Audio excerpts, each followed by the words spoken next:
Ever wonder what a 30-ton Caterpillar excavator goes for at a public auction? Yeah, me neither. Not until a billion-dollar development firm decided my newly purchased plot of land was their personal, rent-free toy box. It was a Tuesday morning, specifically May 12, 2026, and the Reno, Nevada sun was already baking the asphalt into a soft, tarry mush. I had just closed on a half-acre dirt lot right on the edge of the downtown sprawl. This wasn't just any dirt lot. This was my dirt lot. I had spent 2 years saving, planning, and practically eating nothing but instant ramen to afford this specific piece of commercial real estate. The grand plan? A high-end food truck park. I'm talking string lights, craft beer on tap, a giant fire pit, and a rotating roster of the best tacos and smash burgers in Washoe County. I rolled up to my property at 7 a.m., holding a massively oversized iced coffee, completely ready to stand in the center of the dirt and visualize where the electrical hookups would go. I stepped out of my truck, took a deep breath of that dry, dusty Nevada air, and immediately choked. Because sitting directly in the middle of my future taco utopia was a mountain of structural steel beams. And next to that mountain, 3 massive yellow bulldozers. And flanking the bulldozers, 2 gargantuan excavators, a towering stack of concrete forms, and a portable diesel generator the size of a minivan. I blinked. I rubbed my eyes. I looked at the GPS coordinates on my phone. Did I accidentally buy a municipal construction depot? Was I hallucinating from the heat? Did someone slip something into my iced coffee? Nope. The Jeeps was dead on. This was my land. I looked to the right. Directly adjacent to my lot, a massive multi-million-dollar luxury condominium project was underway. It was a sprawling, chaotic mess of scaffolding and cranes owned by a company we'll call Titan Build Corp. It didn't take a genius to connect the dots. They had run out of staging space on their own footprint, looked at the vacant dirt lot next door, and thought, it's empty. Who cares? I took a sip of my coffee, feeling the initial spike of adrenaline, and marched onto the dirt. A crew of guys in high-vis vests was already milling around, drinking from thermoses and shouting over the roar of a diesel engine. "Hey!" I yelled, waving my free hand. "Who's in charge here?" A guy detached himself from a group near one of the excavators. He was wearing pristine, unblemished work boots, tailored Carhartt pants, and a white hard hat that looked like it had been polished with a diaper. He had the unmistakable aura of a guy who peaked in a college fraternity and now yelled at laborers for a living. Let's call him Chad. "Can I help you, buddy?" Chad asked, crossing his arms. He didn't look helpful. He looked annoyed that a civilian was breathing his dust. "Yeah, you can," I said, putting on my best, most reasonable customer service smile. "I'm the owner of this lot. Closed on it last week. You guys seem to have misplaced a few thousand tons of heavy machinery on my property." Chad looked around, then looked back at me, a slow, condescending smirk spreading across his face. "Oh, you're the guy who bought this dirt patch. Right. Listen, man, we're pouring the foundation next door. We're gonna need this space for staging for, I don't know, maybe the next 6 months? 7 tops." 6 months? No, I said, dropping the smile. "You aren't. I'm breaking ground on my own project in 3 weeks. You need to move all of this." "Today."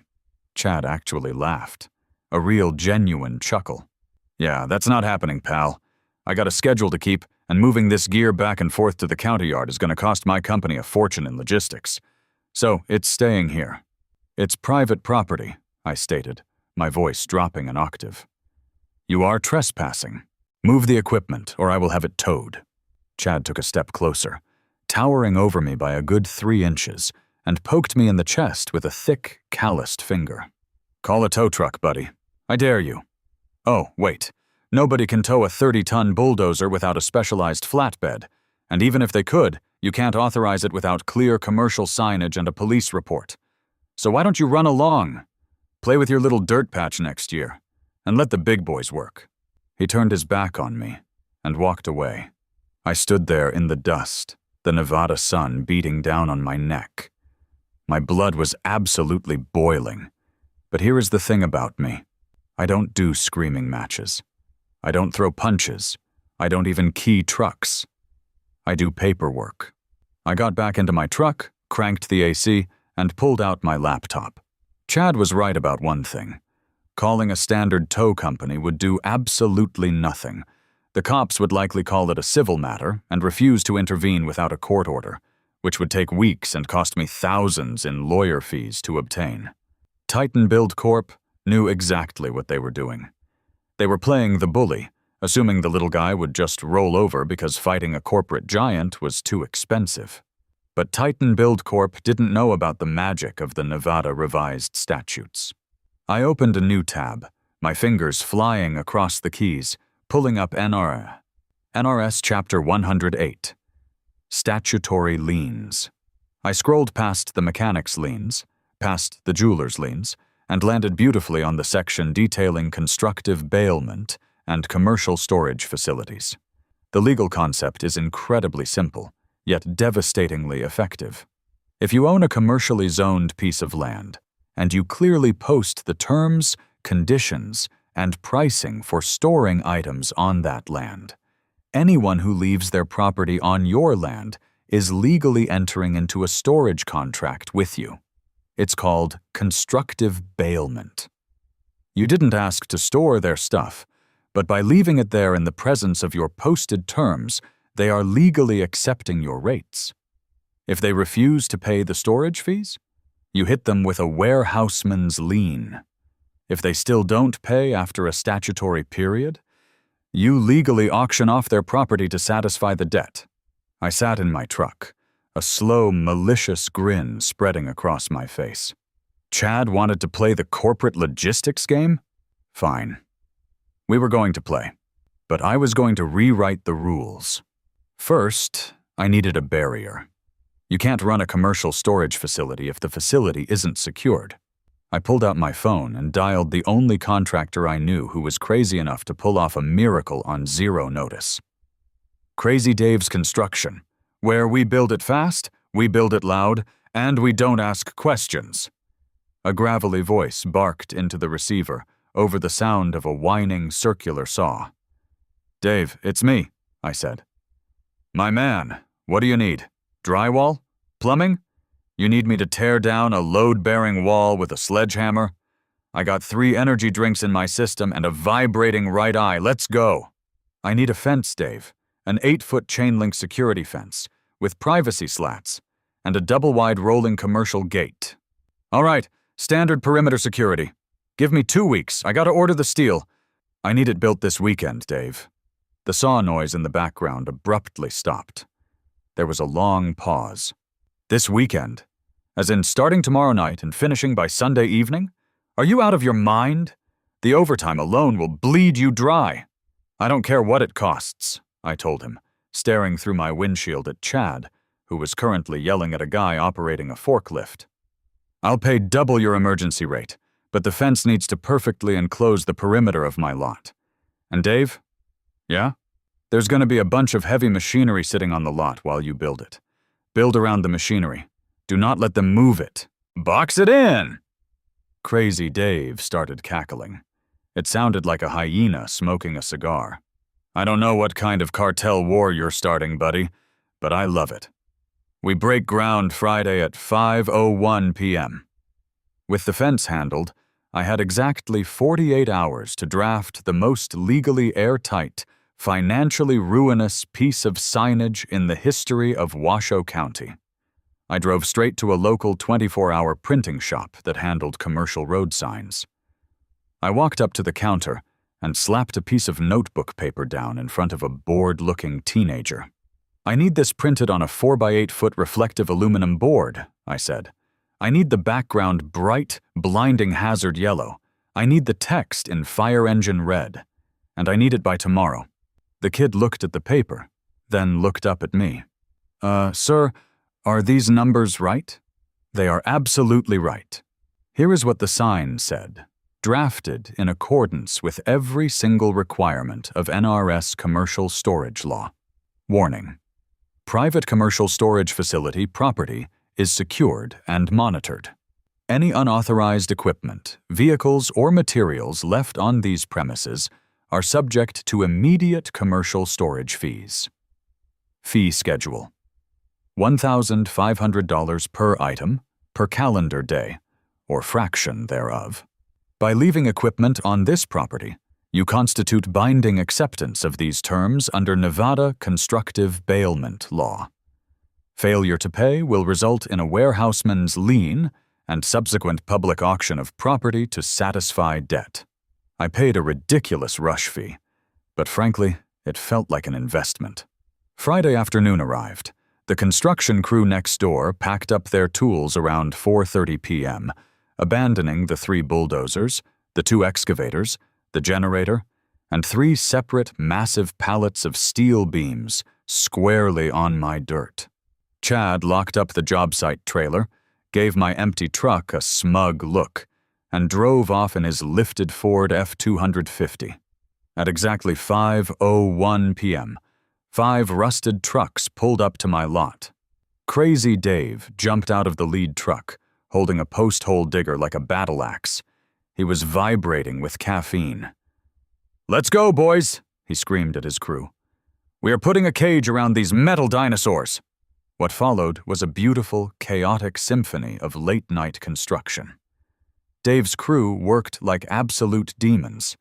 They dug holes, poured quick-setting concrete, sank the galvanized steel posts, and stretched the chain link tight.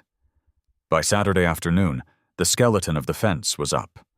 By Sunday morning, the privacy slats were woven in, completely obscuring the machinery from the street. At 2 p.m. on Sunday, the massive double-wide rolling gate was installed. I walked up to the front of the gate with my shiny new aluminum sign, a power drill, and a handful of metal screws. I mounted the warning sign dead center, right at eye level. It was loud. It was obnoxious. It was legally binding. Finally, I pulled out the heavy-duty, bolt-cutter-proof titanium padlock I had just bought. I threaded it through the heavy chain securing the rolling gates. Click. The trap was set. Titan Build Corp's machinery was now officially locked inside my heavily signposted commercial storage facility. I had 5 pieces of heavy machinery and 3 pallets of steel. That was 8 items. At $1,500 an item, that was $12,000 a day. I set up 2 folding lawn chairs across the street under the shade of a dying palm tree. I handed Crazy Dave an ice-cold beer. We sat back, cracked the tabs, and stared at my newly fortified compound. "So," Dave said, taking a long pull of his beer, "what happens tomorrow?" I grinned. "Tomorrow, Dave, we collect rent." I literally woke up at 4 a.m. that Monday, completely wired, running purely on spite and instant coffee.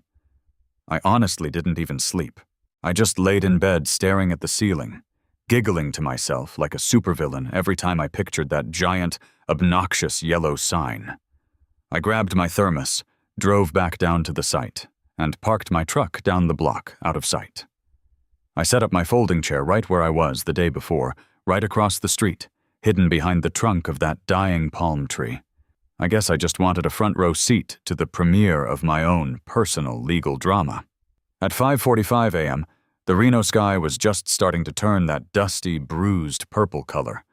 The neon signs from the casinos a few miles away were still buzzing. And then I heard it. The rumble of heavy-duty diesel engines. The Titan Build Corp crew started rolling in.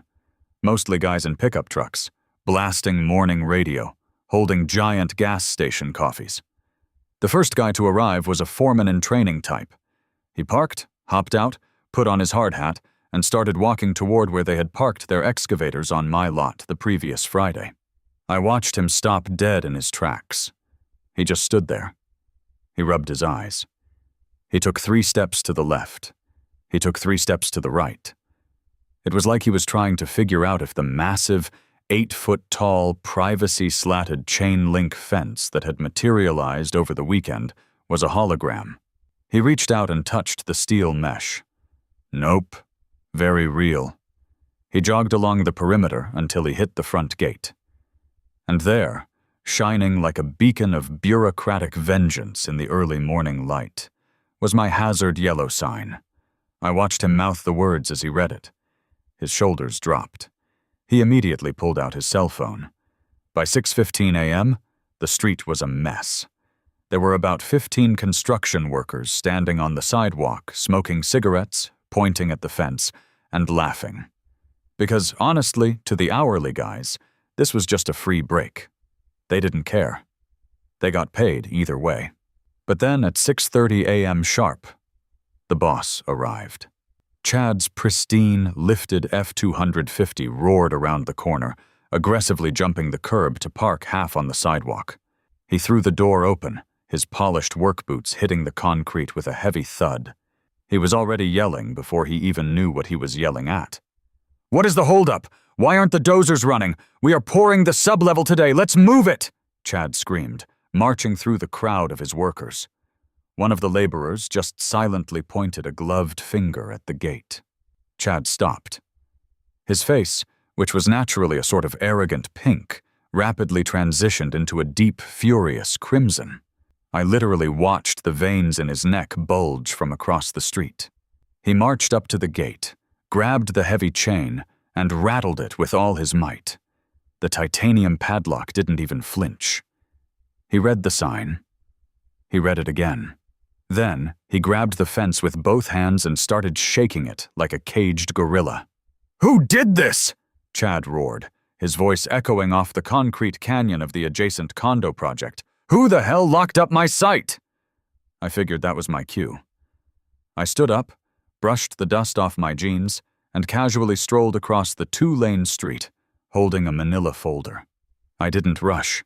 I took my sweet, sweet time. "Morning, Chad," I said, leaning casually against the chain link, separated from him by the metal mesh. Chad spun around, his eyes wide with a mix of confusion and pure rage. You put a fence up around my equipment?" "Actually, Chad, I put a fence up around my property," I corrected him, taking a sip from my thermos. "You know, the dirt patch? The one you told me to run along and play with? I decided to take your advice. I'm playing with it. I opened a commercial storage facility." Chad stared at me, sputtering. You can't just steal my equipment. That is millions of dollars of heavy machinery in there. Unlock this gate right now, or I swear to God, I will go to my truck, get the bolt cutters, and bust it down myself." I smiled. A big, warm, customer service smile. I opened my manila folder and pulled out a single sheet of paper. "I wouldn't do that, Chad," I said, my voice eerily calm. "Destroying this gate would be felony destruction of commercial property. Plus, breaking and entering. Honestly, it's a whole legal mess you don't want. But speaking of messes, here is your first invoice." I slid the meticulously formatted piece of paper through the chain link fence. It fluttered to the ground at his feet. Chad looked at the paper, then back at me. He didn't pick it up. "What is this garbage?" "That is your bill for day 1 of commercial storage," I explained, gesturing to the sign. "Let's review the inventory, shall we? You left 3 bulldozers and 2 excavators on my property. Now I decided to be a nice guy and waive the fee on the pallets of steel beams. Consider it a first-time customer discount. But those 5 vehicles? At $1,500 an item per day? That brings your total due this morning to exactly $7,500, payable by certified check or wire transfer." Chad's mouth actually hung open. He looked at the sign, looked at the invoice on the dirt, and then just lost his mind. "You're out of your mind! You're a lunatic!" he screamed, spit literally flying from his mouth and hitting the chain link. "You think you can just extort Titan Build Corp? I'm calling the cops. I'm having you arrested for grand theft auto, you smug little punk." "Please do," I replied, gesturing toward his phone. "I mean, I literally have nothing going on today. I can wait." Chad ripped his phone out of his pocket, his hands shaking with anger, and dialed 911. He paced back and forth in front of the gate, shouting into the receiver. "Yes, I need officers at the downtown condo site. Some psycho just locked up millions of dollars of our construction equipment. Yes, he's standing right here. He's trying to extort us. Hurry up!" He hung up and pointed a trembling finger at me. "You are going to jail, buddy. You messed with the wrong company." "Chad, I honestly think you should hydrate," I said, tapping my thermos. "It's going to be a long day." It took the Reno Police Department exactly 12 minutes to arrive. 2 cruisers rolled up, lights flashing, but no sirens. 2 officers stepped out. One was an older veteran, probably a few years away from retirement, wearing aviators and sporting a thick mustache. Let's call him Officer Friendly. The other was a rookie who looked like he was 12 years old. They approached the scene, hands resting casually on their utility belts, clearly expecting to break up a fistfight between construction workers. Chad practically sprinted toward them. "Officers, thank God. This guy right here, he put up this fence over the weekend and stole our dozers. He locked them in and he's refusing to give them back unless we pay him some fake ransom money." Officer Friendly looked at Chad, then looked at the massive fence, then looked at me. I was still just leaning against the mesh, holding my coffee, completely unbothered. "Is this true, sir?" Officer Friendly asked me, his voice carrying that heavy, exhausted authority of a cop who has seen too much stupid stuff in one lifetime. "Did you lock up their equipment?" "I secured my commercial property, officer," I said calmly. "And I am currently providing a legally posted commercial storage service for Titan Build Corp. They are free to take their equipment at any time, provided they settle their storage invoice as per the posted terms." Officer Friendly frowned. "Storage service?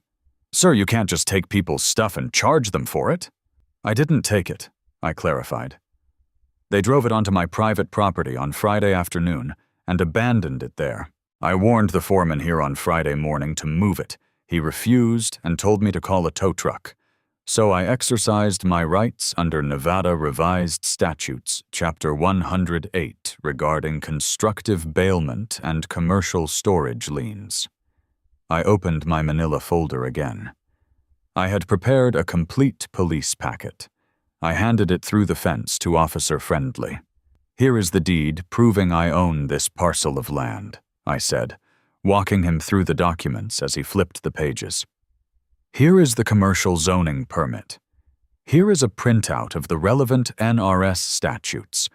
And as you can see right there on the gate, perfectly visible, is the required signage outlining the fees for unauthorized storage on these premises." Officer Friendly pushed his aviators down the bridge of his nose and actually read the documents. He read the deed. He read the statute. He walked over to the gate and read my obnoxious yellow sign. He stood there for a good 30 seconds in silence. The rookie cop looked at his partner, totally lost. Chad was practically hyperventilating with anticipation, waiting for the cops to slap the cuffs on me. Officer Friendly sighed. It was a long, heavy sigh. He walked back over to Chad and handed the paperwork back to me through the fence. "Well, Mr. Foreman," Officer Friendly said, his tone shifting entirely, "it looks to me like you parked your equipment on private property." "So make him open the gate," Chad demanded. "I can't do that, sir," Officer Friendly said plainly. "He owns the land. He has legally posted terms of storage. By leaving your equipment on his land, you entered into a civil agreement. This isn't theft, it's a billing dispute." Chad froze. The color drained from his face, returning it to a pale, sickly white. "What? What are you talking about? He stole my dozers." "He didn't steal them, sir. You parked them in his storage lot," the cop replied, losing his patience. "If you park in a paid parking garage and refuse to pay the ticket, the attendant doesn't open the gate for you, and the police don't break the gate down for you either." "This is an empty dirt lot!" Chad shrieked, his voice cracking. "It's a fenced, secured commercial facility with legally posted signage," Officer Friendly countered, pointing at the sign. "Honestly, buddy, you shouldn't have parked on his land." I suggest you pay the man his fee, or you call your company lawyers. Because as far as the Reno Police Department is concerned, this is a civil matter. We have no jurisdiction here. The magic words, civil matter. It is the ultimate shield in the realm of malicious compliance. Officer Friendly turned to me. Sir, if he tries to break that lock or damage the fence, call us back, and we will arrest him for destruction of property. Understood, officer. Thank you for your time. I smiled. The cops got back in their cruisers and drove away. The silence that fell over the street was absolutely deafening. The 15 construction workers were staring at Chad. Chad was staring at the ground. I looked at my watch. It was 7:15 a.m. Well, Chad, I said cheerfully, I've got a busy day of doing absolutely nothing. The invoice is due by 5 p.m. today. After midnight, day 2 begins, and the bill goes up to $15,000.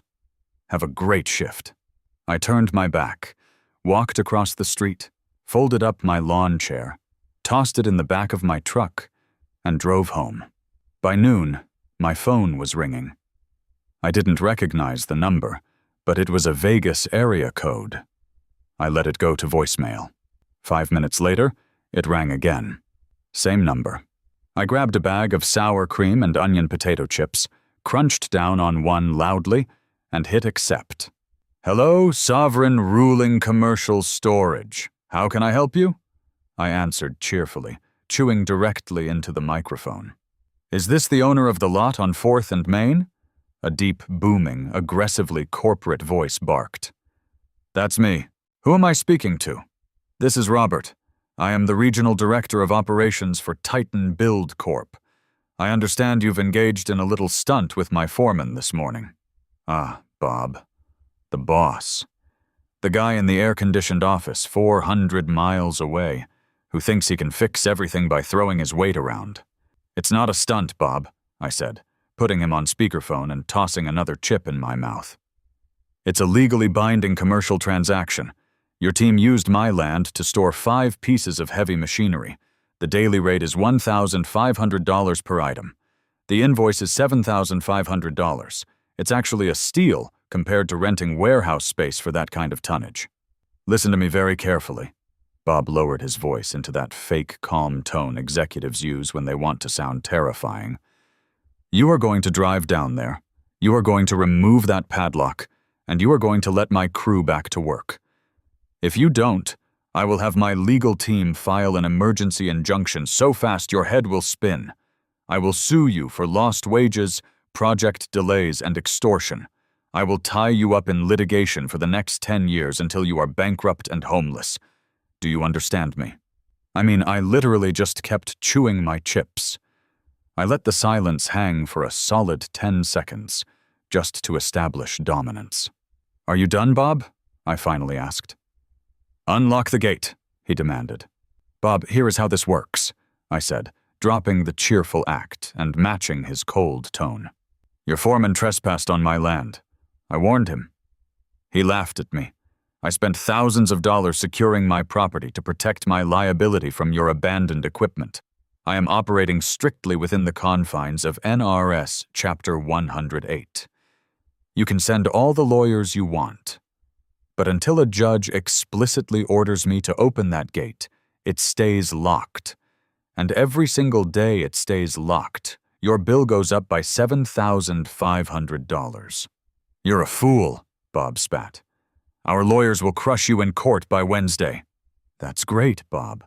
But Wednesday is day 3, which means your tab will be $22,500.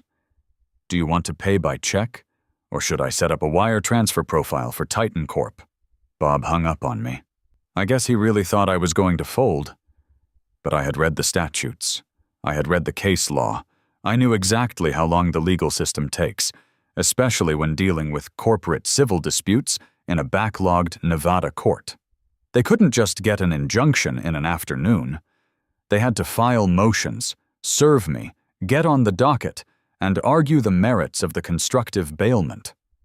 And while they did that, the meter was running. The next 30 days were an absolute masterclass in psychological warfare and bureaucratic bleeding. Tuesday morning, I drafted a formal invoice on my laptop. I created a beautiful corporate-looking letterhead. I itemized the equipment. Item 1, Caterpillar D9. Bulldozer, $1,500. Item 2, Caterpillar D9. Bulldozer, $1,500. Item 3, Komatsu D61. Bulldozer, $1,500. Item 4, Hitachi. Zex 350 excavator, $1,500. Item 5, Volvo EC300 excavator, $1,500. Total daily charge, $7,500. Total.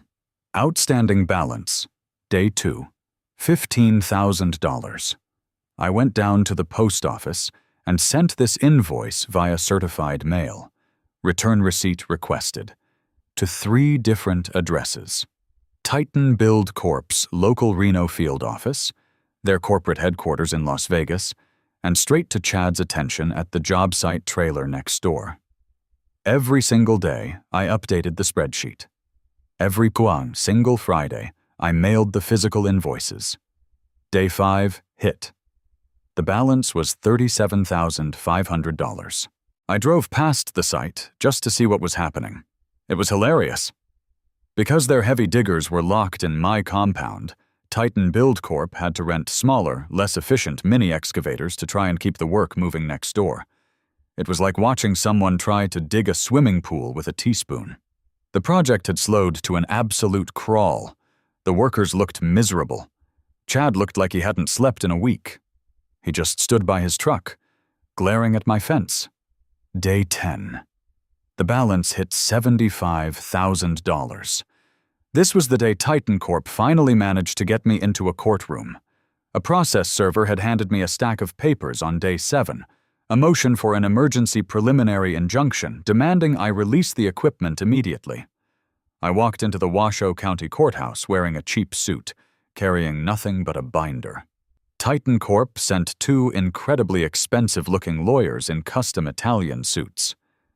Bob even flew up from Vegas for the hearing. The judge was a tired-looking woman who clearly had a massive docket and zero patience for corporate nonsense. Titan Corp's lead lawyer stood up and gave a passionate 10-minute speech about how I was holding a critical infrastructure project hostage, extorting a vital business, and acting in bad faith. He demanded the judge order the lock removed immediately. The judge listened, took off her glasses, and looked at me. "Mr. Defendant, do you have a response?" "Yes, Your Honor," I said, opening my binder. "I am simply running a commercial storage lot. I warned the plaintiff to remove their equipment on May 12th. They refused. I secured the lot and posted clear signage establishing the bailment terms in accordance with NRS 108. The plaintiff left their equipment on the lot, fully aware of the signage. I have provided time-stamped photos of the sign, the equipment, and the fence. They haven't paid their storage bill. If they pay the bill, I will gladly unlock the gate today." The judge looked at my photos. She looked at the printed statute. Then she looked at the expensive lawyer. "Counsel," the judge said, her voice dripping with irritation. "Did your client park their equipment on his private property?" "Yes, Your Honor, but—" "And did your client leave the equipment there after the fence and the signage were erected?" "Yes. But the fees are exorbitant and punitive. That is a matter for a civil trial on the merits of the contract, counsel," the judge interrupted, slamming her hand on the desk. "You are asking for an emergency injunction to bypass a legally posted storage lien. If you park at the airport and don't want to pay the ticket because you think it's too high, I don't sign a court order letting you smash the gate. The defendant acted within his rights to secure his property against your trespassing equipment. Pay the man his storage fee or sue him for breach of contract in regular civil court. But there is no emergency here other than your client's failure to respect private property." She banged her gavel. "Motion for emergency injunction denied." I literally thought Bob was going to have a stroke right there in the courtroom. His face turned a shade of violet that I didn't even know existed in nature. The lawyers frantically started whispering to him. I packed up my binder, gave Bob a polite nod, and walked out. The legal victory meant that the clock just kept ticking. They had no quick way out. They couldn't get the cops to help. They couldn't get a judge to force the gate open. Their only options were to pay my insane mounting bill or wait months for a full civil trial, during which time their multi-million-dollar condo project would bleed cash from delays. Day 15. $112,500. I received a letter from their lawyers offering a $10,000 settlement to release the equipment and drop the matter. Honestly, I laughed so hard I almost choked on my coffee. I took a red Sharpie, wrote, "Declined, please refer to invoice," across the formal legal letter, put it in an envelope, and mailed it right back to them. Day 20, $150,000. Chad stopped showing up to the site. I found out later from one of the laborers at the local bar that Chad had essentially been demoted. The regional bosses were so furious at his incompetence, telling me to call a tow truck and failing to move the gear, that they pulled him off the Reno condo project and sent him to supervise a strip mall paving job out in the absolute middle of the desert. A new foreman took over. The new foreman didn't even look at my fence. He just kept his head down and tried to manage the disaster. Day 25, $187,500. Bob tried calling me again. This time there were no threats. There was just a strained, desperate attempt at negotiation. "Look, man," Bob said over the phone, sounding exhausted. "This has gone far enough. We need that equipment. We are renting replacements and it's killing our margins. What is your actual number? What do you want to make this go away?" "Bob, my number is the number on the invoice," I said plainly. "We entered into a contract. I am holding up my end. I am keeping your excavators very safe. No one has touched them." "180 grand is extortion," he yelled, his composure cracking. "I can't authorize a check for that amount for a parking violation. The board of directors will have my head." "I guess you better figure it out, Bob," I replied. "Because you know what happens on day 31, right?" Silence on the line. He knew. I knew he knew. "I will see you in hell," Bob whispered, and hung up.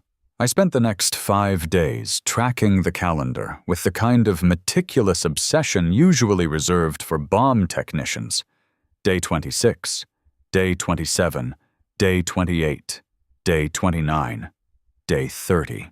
The final balance for the statutory period, $225,000. At midnight on Day 30, the legal framework shifted. Under Nevada law, if a commercial storage debt remains unpaid for 30 consecutive days, the storage facility owner is legally entitled to enforce the warehouseman's lien. And how do you enforce a warehouseman's lien? You don't sue them. You don't take them to small claims.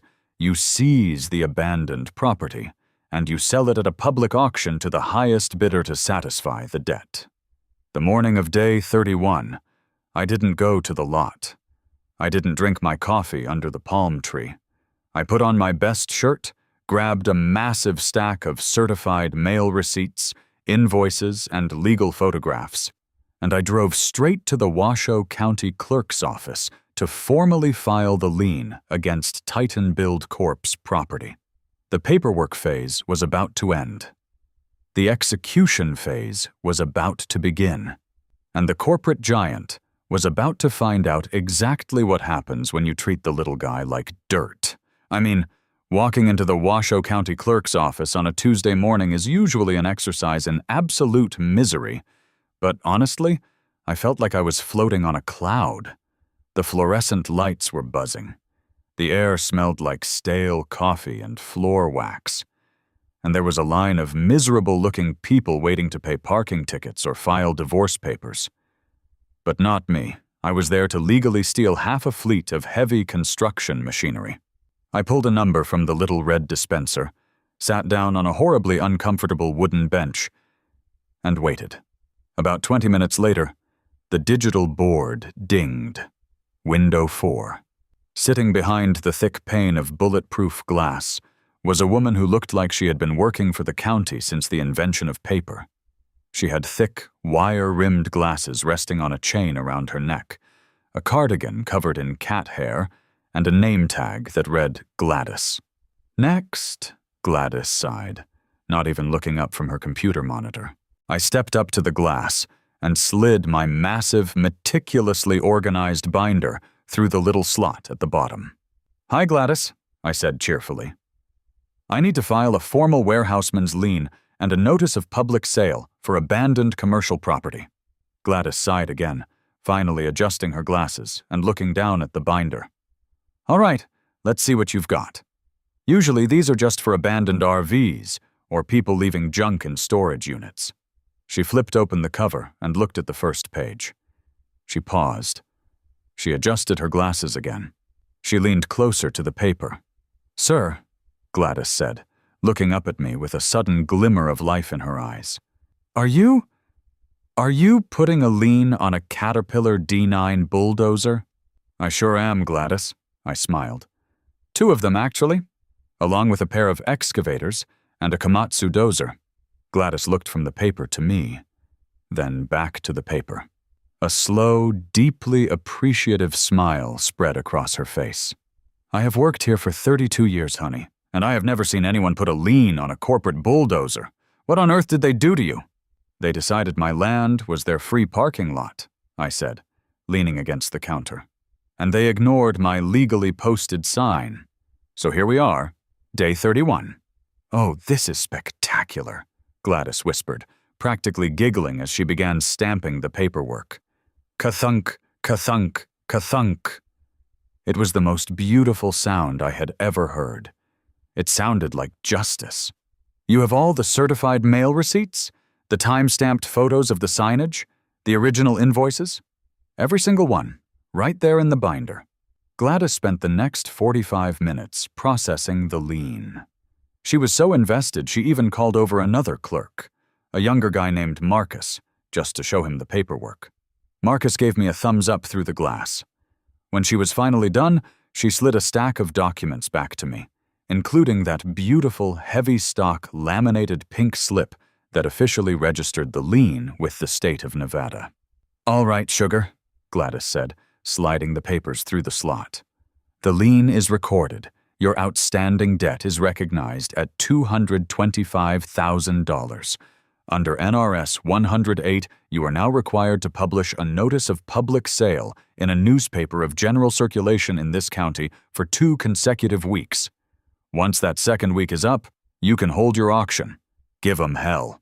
"Gladys, if this works out, I'm bringing you a taco from my new food truck park," I promised. I walked straight from the courthouse to the offices of the Reno Gazette-Journal. For a few $100, I bought a quarter-page ad in the classifieds section. I didn't hide it in the back, either.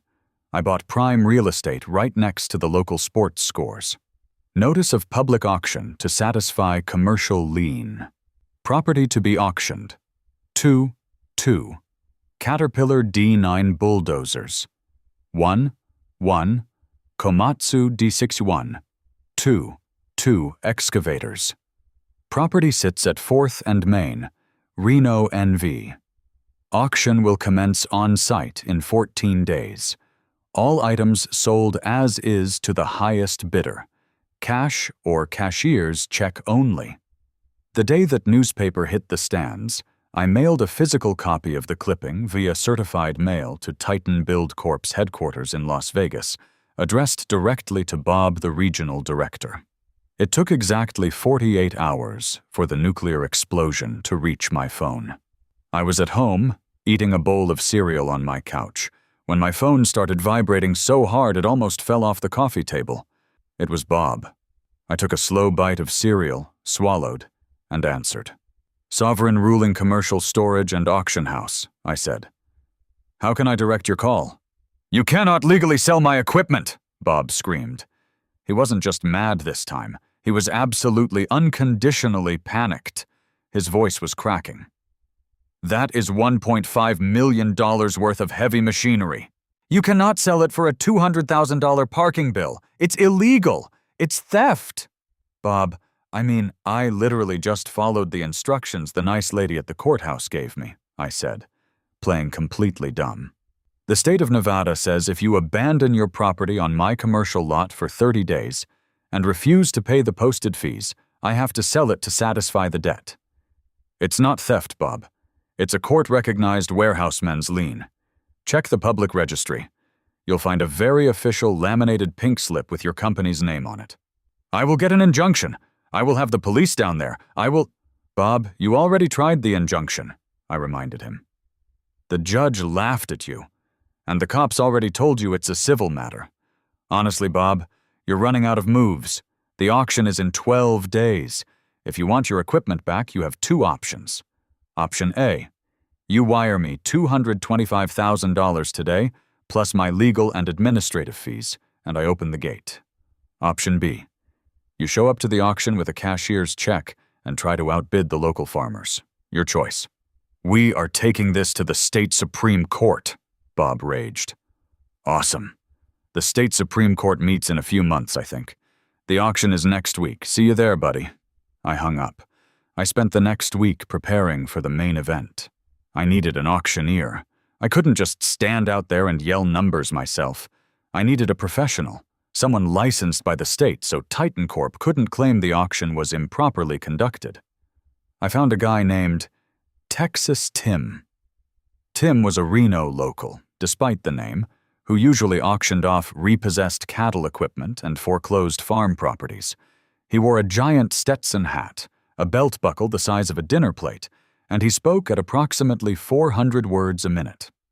I paid his retainer, handed him the lien paperwork, and told him the story. Tim thought it was the funniest thing he had ever heard. Son, he drawled, tipping his hat back, I have sold a lot of things in my life. I once sold a one-eyed horse to a blind man, but I have never legally auctioned off corporate bulldozers while the corporation watched. We are going to put on a show. The morning of the auction was a masterpiece. I arrived at the lot at 8 a.m. Crazy Dave had come back the night before to help me set up. We had removed a section of the privacy slats on the chain-link fence so the crowd could look in and inspect the goods, but the titanium padlock remained firmly on the main gate. Texas Tim had brought a portable PA system and a literal wooden podium, which he set up right on the sidewalk in front of my hazard yellow sign. By 9:30 a.m., the crowd started forming. Word had gotten around. The Reno construction community is surprisingly tight-knit, and the story of some local guy legally hijacking a billion-dollar firm's equipment had spread like wildfire. There were about 50 people standing on the sidewalk.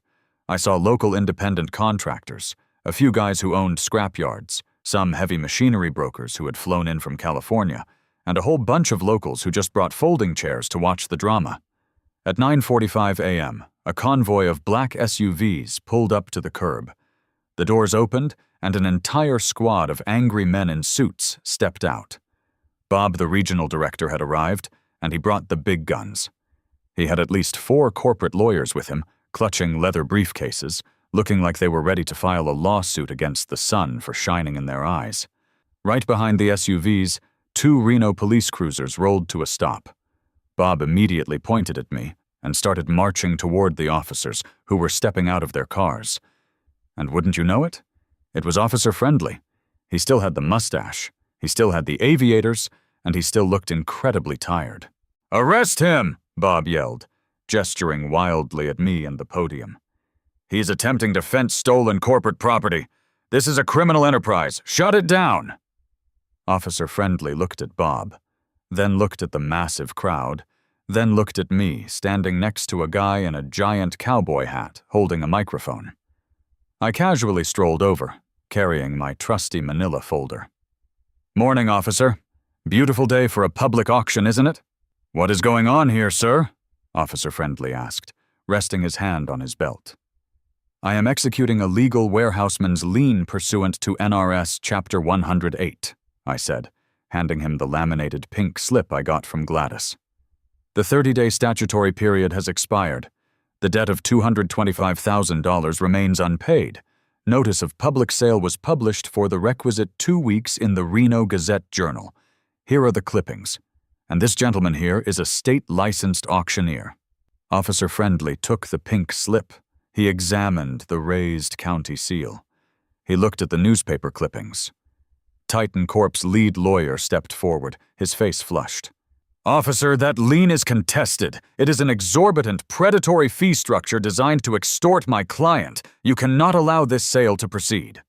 Officer Friendly handed the paperwork back to me. He turned to the lawyer, pushed his aviators down the bridge of his nose, and let out that same long, heavy sigh from a month ago.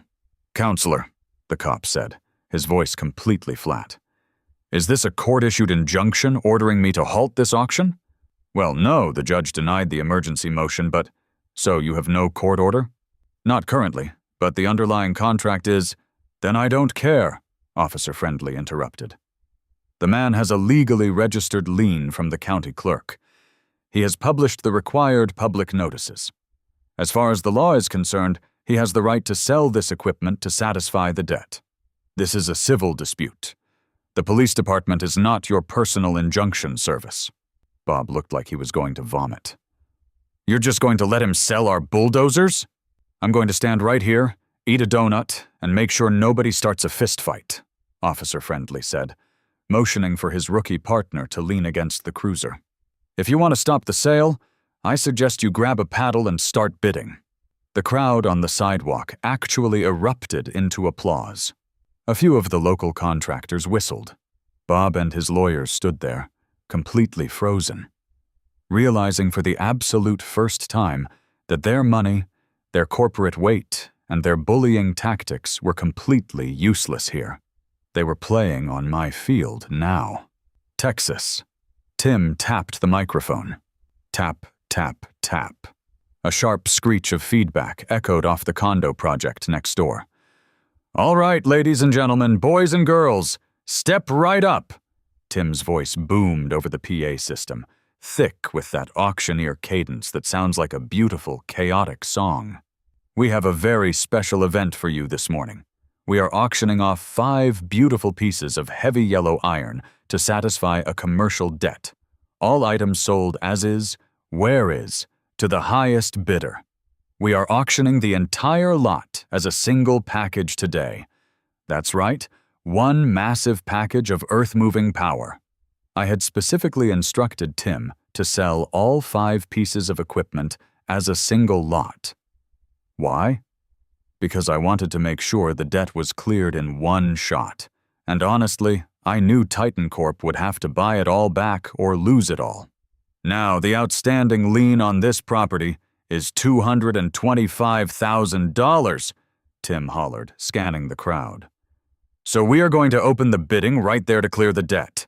Who gives me $225? Do I hear $225? The crowd was dead silent for about 5 seconds. Bob smirked. He looked at his lawyers.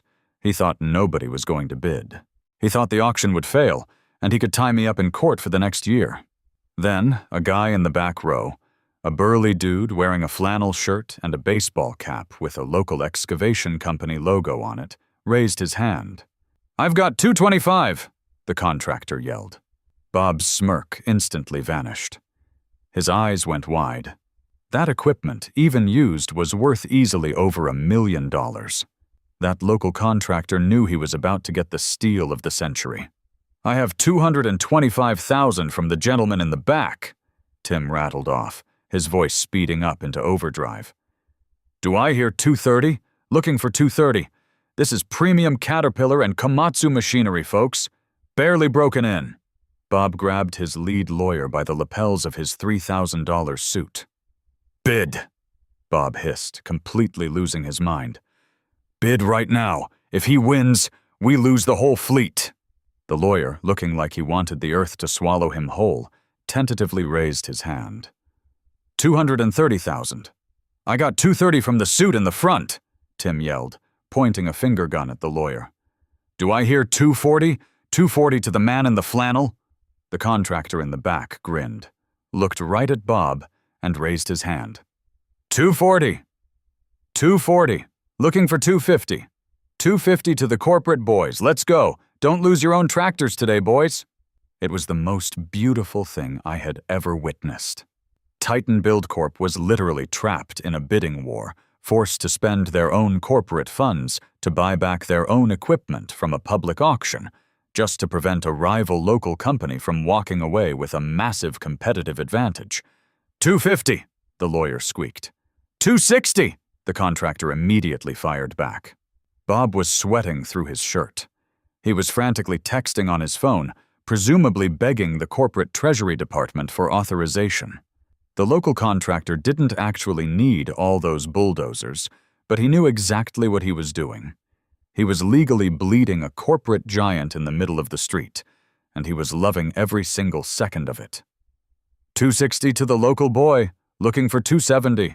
Going once at $260, going twice at $260, Tim chanted, raising his hand.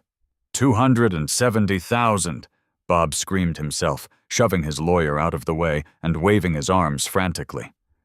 The contractor in the back lowered his hand. He took off his baseball cap, wiped his brow, and gave Bob a slow, mock salute. He had pushed them up an extra $45,000 just for the fun of it. Texas Tim scanned the crowd. I have $270,000 to the gentleman in the front. Do I hear $280? Anyone for $280? No? Going once, going twice. Tim slammed his hand down on the wooden podium with a loud smack. Sold for $270,000 to the original owners. The crowd cheered. The cops even clapped a little. I just stood there, leaning against the fence, a massive grin plastered across my face. Texas Tim stepped off the podium and walked over to Bob. All right, partner, that's a binding public auction. I need a cashier's check made out to Sovereign Ruling Commercial Storage for the full amount before that padlock comes off. Bob didn't say a word. He didn't look at me. He just reached into his briefcase with trembling hands, pulled out a massive, pre-authorized corporate cashier's check that they had clearly brought just in case, and handed it to Tim. Tim verified it, took his percentage fee off the top right there, and handed the rest to me. I held the check in my hands. $270,000. The original debt was $225,000, plus my administrative fees, the cost of the fence, the signage, and the auctioneer. The overage, legally, belonged to Titan Corp. But the debt? The debt was satisfied. I took the key out of my pocket, walked up to the heavy titanium padlock, and clicked it open. I pulled the heavy chain off the gates and pushed them wide open. Pleasure doing business with you, Bob, I said loudly so the whole crowd could hear. Next time you guys need to store some heavy machinery, just let me know. I might be able to offer a volume discount. Bob gave me a look of such pure, unfiltered hatred that it could have melted the asphalt. He signaled to his guys, and the black SUVs drove off. A few minutes later, a fresh crew of equipment operators, not Chad's guys, a totally new crew, walked onto my lot, fired up the bulldozers, and awkwardly drove them 50 feet over to their own crowded staging area. I spent the rest of the day at the bank. The teller had to call the manager to verify the deposit, but by 4 p.m., my account balance had grown by enough money to completely fund my entire business plan 3 times over. The aftermath was exactly what you would expect. Chad was gone. I never saw him again. Rumor had it he was sent to manage a paving project in a town with a population of 400, located 3 hours away from the nearest Starbucks. Bob apparently had to stand in front of the Titan Build Corp board of directors and explain why their Reno project was delayed by over a month and why he had to authorize a massive payout to buy their own equipment back from a guy with a dirt lot and a chain-link fence. As for me, I didn't just build a food truck park. I built the crown jewel of downtown Reno. I used Titan Corp's storage fee money to pave the lot perfectly. I installed massive, beautiful pergolas with climbing vines. I put in a permanent outdoor stage for local bands. I brought in custom fire pits, a full outdoor bar, and state-of-the-art electrical hookups for 15 different food trucks. When we opened 6 months later, the line wrapped around the block. And the best part?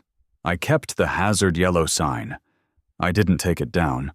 I moved it to the back office of the bar, mounted right on the wall behind my desk, right next to a framed copy of the $270,000 cashier's check. A permanent monument to the magic of the Nevada Revised Statutes and the sheer, unadulterated power of malicious compliance.